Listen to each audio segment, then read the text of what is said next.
I'm here in Cambridge with Norman Lamb on the day he's just made a really bold, radical statement about drugs policy. Norman, what led you to make all these comments?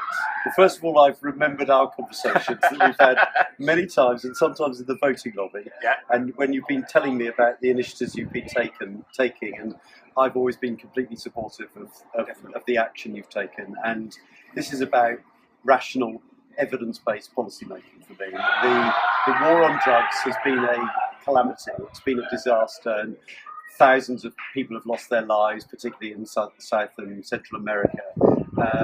We've fueled an extraordinary international criminal network, and also criminalised so many young people, blighting their future careers.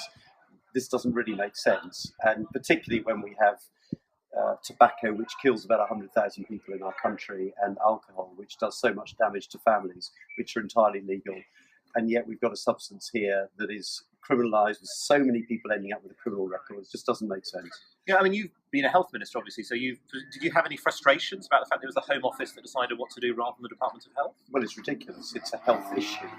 I mean, as a father, I have real concerns about substances, both legal and illegal.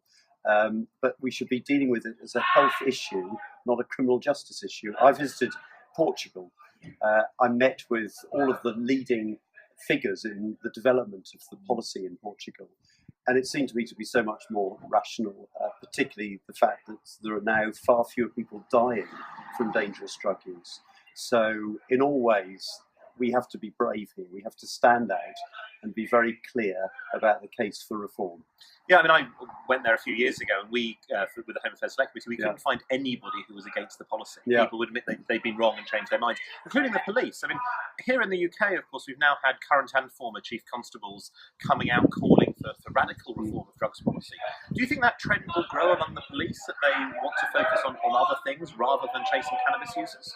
It is so ridiculous. The amount of police time that is taken up in investigation and prosecution of drug users, people who just have the substance for their own personal use. And we are still incarcerating people simply for use. And of course, there's the whole issue of medical use as well, to relieve pain. And we make those people criminals. And when I went to Portugal, just as you were saying, I met with MPs from all of the parties, and from right to left, there was unanimity.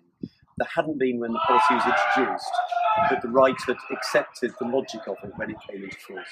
I mean, I have to say, I've felt for many years that it was just such an obviously strong case for all the reasons you outlined. We are increasing the harm of these things. Yes, exactly. And we need to take the right steps. So it's really good to have you speaking out so boldly. No, not at all. Thank you very much, Norman. Thank you. Let's hope it becomes and thank you for your support. Thanks a lot. Appreciate it.